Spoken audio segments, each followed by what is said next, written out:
Bonjour à tous, j'espère que vous allez bien. Bon, je m'excuse pour hier, pas de vidéo, mais aujourd'hui, je me fais un petit peu plus avec le détail. Je donne mon avis par rapport à la IPC d'aujourd'hui qui concerne, c'est l'annonce plus importante de moi, celle-là.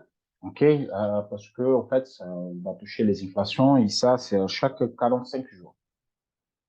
Bon, hier, tout était positif. J'ai fait un joli trade, je vous montre tout à l'heure.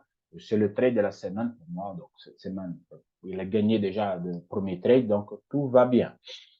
Nous avons ici la IPC mensuelle, IPC à 14h30. Moi, je vous dis honnête. Si vous avez pris le trade d'hier, okay, comme mes élèves, je suis sûr qu'ils ont pris parce que je montrais au vendredi le trade. Vous allez attendre 14h30, voire 16h pour rentrer en position. Ou pourquoi pas attendre la fin de journée pour faire une petite vente. Et moi, je vais vous expliquer pourquoi. Sinon, celui-là, c'est le rendez-vous majeur de la semaine. Cet résultat de 14h30, c'est le rendez-vous majeur de la semaine complète. Après, le reste de la semaine, il y a de petites annonces à gauche, à droite. C'est des annonces normales que nous avons. Mais notre rendez-vous majeur, c'est à 14h30. Attention à la IPC. Si vous avez des positions, coupez votre position. Négative ou positive, attends que la IPC passe et à partir de là, vous rentrez en position. Même si moi, je vous dis que le résultat va être positif et que le marché il va exploser à la hausse, ok? Moi, je dis, attendez, attendez un peu que le marché part et vous rentrez plus tard. Ok? Rentrez pas le moment parce que le marché, il va enlever tous les stop loss des petits et après, il va partir dans le bon sens. Moi, je traite beaucoup les annonces économiques, mais celui-là, je vous dis, restez en écart. Je passe sur le trading view parce que j'ai pas mal de choses à vous dire. Comme il n'y a pas eu de vidéo, aujourd'hui, je fais plus. Bon, ici, nous avons le boss, l'SP 500, OK? Et pourquoi je dis que ça va être haussière minimum? Parce que aujourd'hui, on va attendre là, les 4320 points. Pourquoi je monte l'SP 500? Parce que c'est lui le papa de marché, c'est lui le boss. C'est lui qui commande le marché. Et nous avons Fibonacci validé, qui en a percé au 50% et tout. Et nous sommes dans le nuage et on va percer cette nuage vers là-haut. OK? Aujourd'hui, moi je vous dis aujourd'hui, on va faire ça. Je ne crois pas en recul jusqu'à le 50%. Moi, honnêtement, je ne crois pas. S'il fait ce recul au 50%, il va invalider complètement la hausse, il va partir complètement à la baisse pour chercher le 30% vers le bas. Donc, je ne crois pas à ça. Mais je sais qu'ici, il va y avoir une volatilité très forte. C'est pour ça que je dis rester en écart. Pourquoi je dis ça? Parce que ça, c'est un Fibonacci validé. C'est un hebdomadaire qui a été donné un signal de buy en daily. Bon, ceux qui connaissent le système, OK, qui s'appelle pratiquement la casse de 50% avec une validation directe et nous allons attendre le 100%. Ça, je suis sûr parce que cette méthode, elle marche presque 100% des cas et nous, on va attendre les 100% ici. Et demain, je vous donne le résultat. On passe sur le Nasdaq, OK? Juste pour vous montrer la direction. Si papa, le SP500, il est dans la bonne direction, tout le reste, ils vont dans la bonne direction aussi. Euh,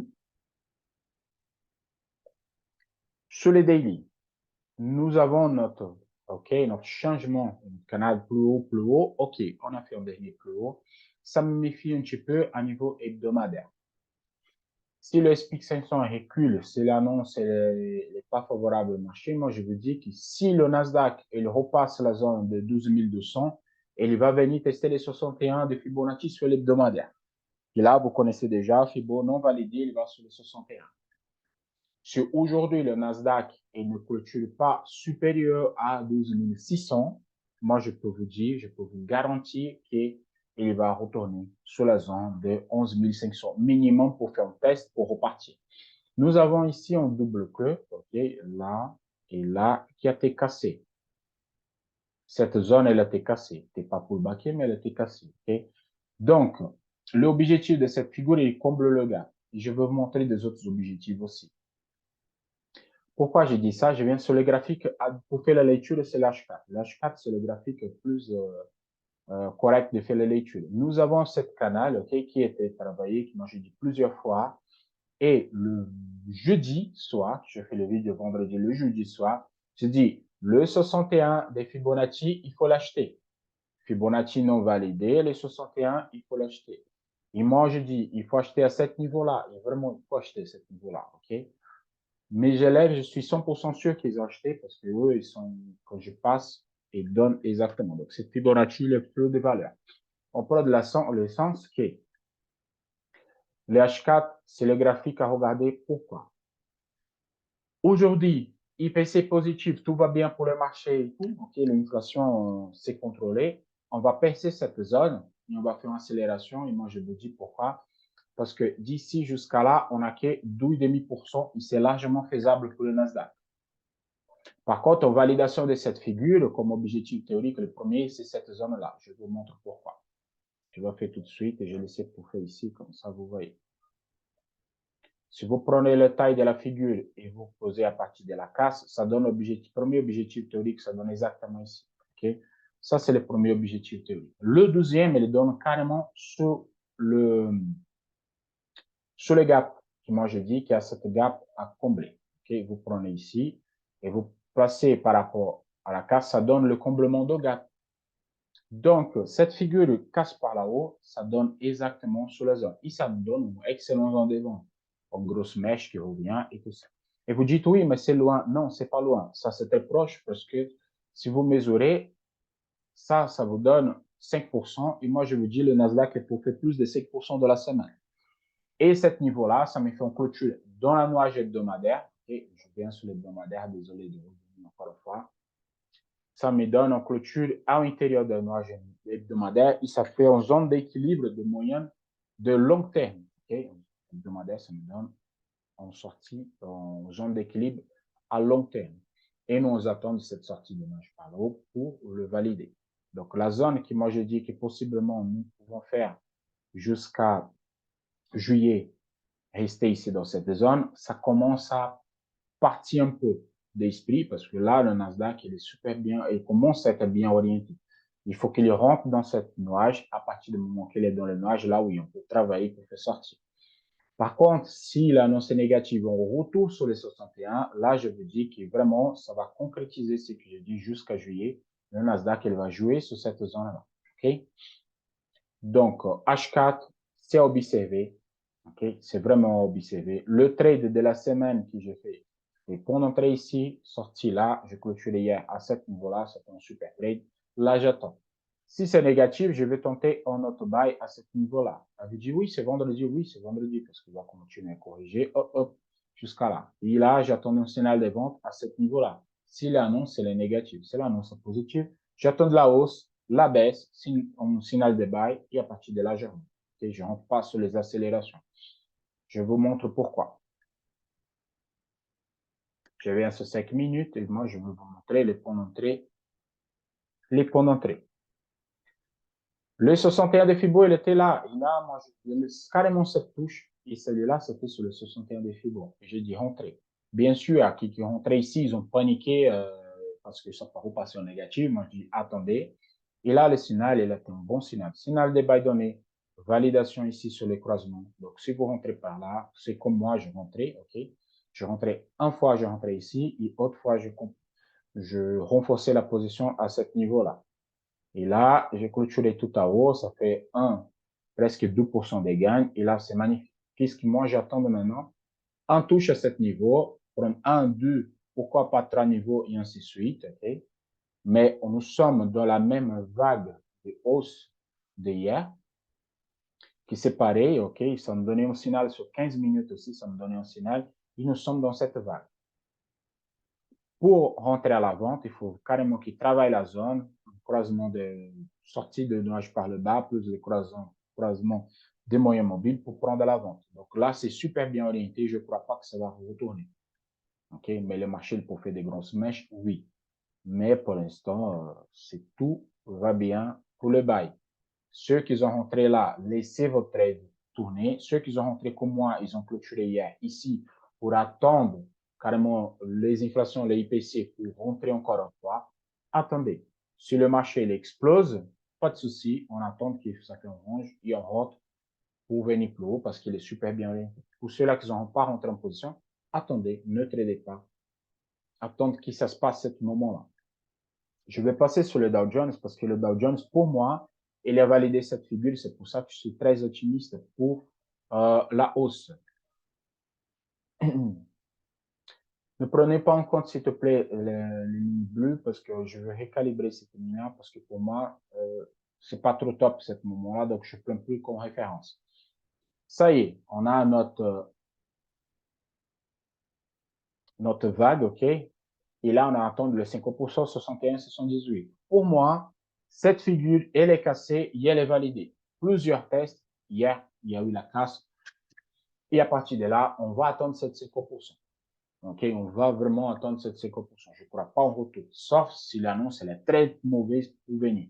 Mais là, toute l'orientation est la hausse. Moi, je continue à faire des bails sur le Dow Jones. OK? Cette casse-là, elle est primordiale pour faire une accélération jusqu'à là. Mais il faut qu'on casse le dernier plus haut, qui c'est la zone des 34 800. Casser ça, on va sur les 5%. Pour ceux qui n'ont pas rentré en position, attendez un petit peu. Attendez carrément. Pour ceux-là qui sont positionnés, je vais vous montrer pourquoi. Ici, il n'y a pas grand-chose sur H4. 15 minutes, elle nous donne une bonne information.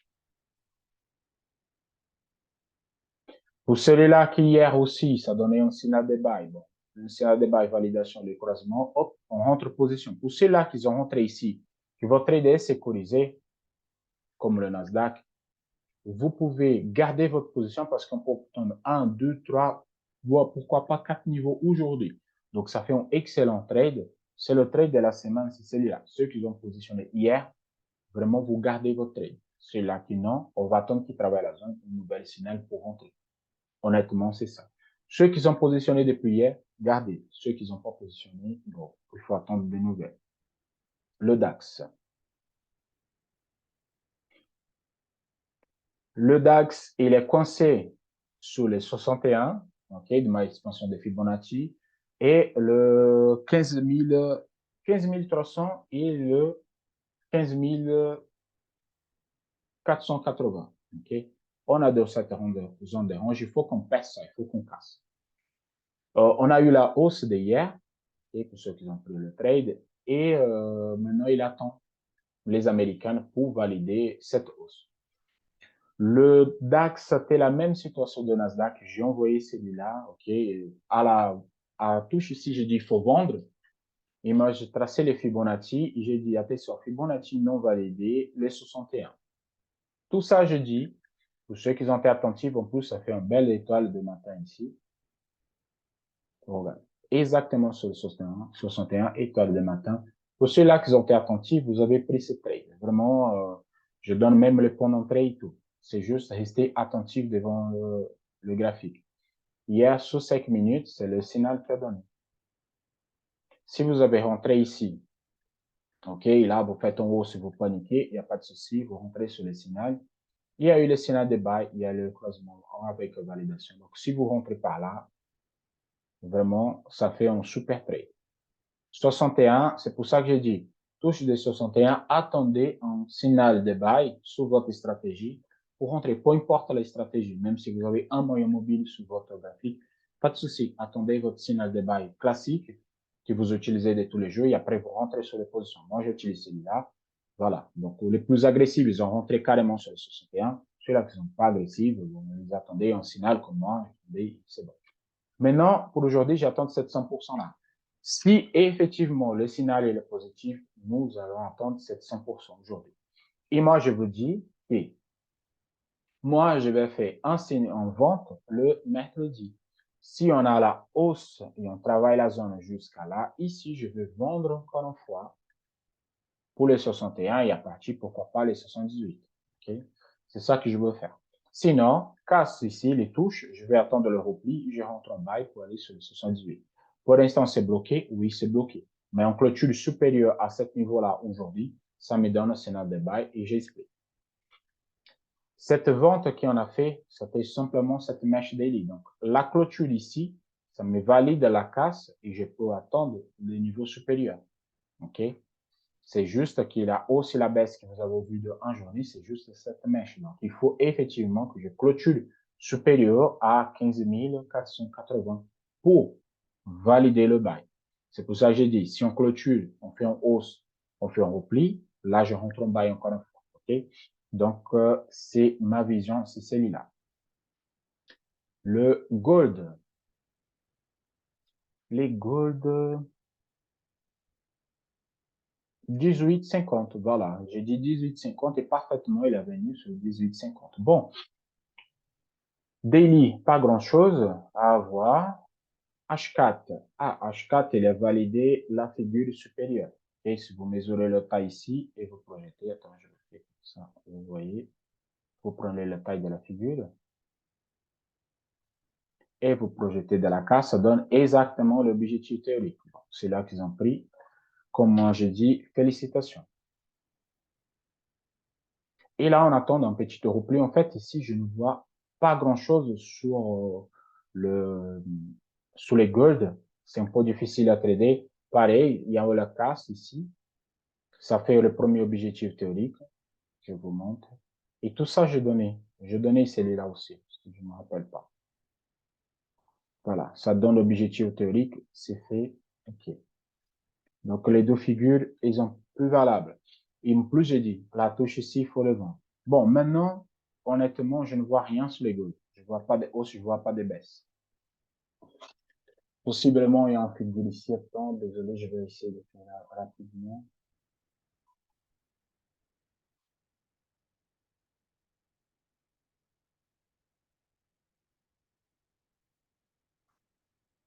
C'est un peu bizarre la figure. OK, ça me plaît pas. Non. Donc, non, il n'y a rien sur les gold. Je ne vais pas donner mon avis sur les gold parce que je ne vois rien du tout. Sur la méthode, bon, j'ai tracé le lundi. OK. Donc, ça me donné une vente. OK, une petite vente ici. Mais pour l'instant, c'est là dans cette zone-là, il n'y a pas grand-chose à faire. Vraiment, il n'y a pas grand-chose à faire. Quand je vois du point de vue Shimoku, voilà, du point de vue Shimoku, il n'y a pas grand-chose à faire. On est dans cette vague de vente ici qui a fait sortir le croisement. OK, on est encore dans cette période de vente. Même si on a un signal de bas ici, ce signal de bas ici concrétise si on a le croisement de cette deux moyens mobiles, la bleue et la orange, comme ça. Si elle creuse à la hausse, là oui, on peut vraiment rentrer en bail en toute sécurité. Mais là, même si un signal de bail, il n'a pas ce creusement. Donc vraiment, il n'y a rien à faire sur les gold. C'est là qu'il y a, ils ont rentré sur les positions, sur les validations. Et ils ont pris un trade, ok, c'est bon. Mais là, pour l'instant, c'est neutre. Il n'y a pas grand-chose à faire. Donc, je ne vais pas donner mon avis sur le gold parce qu'il n'y a rien. Vous rentrez ici, vous rentrez en vente, vous prenez les stop loss, vous rentrez en buy, vous prenez les stop loss.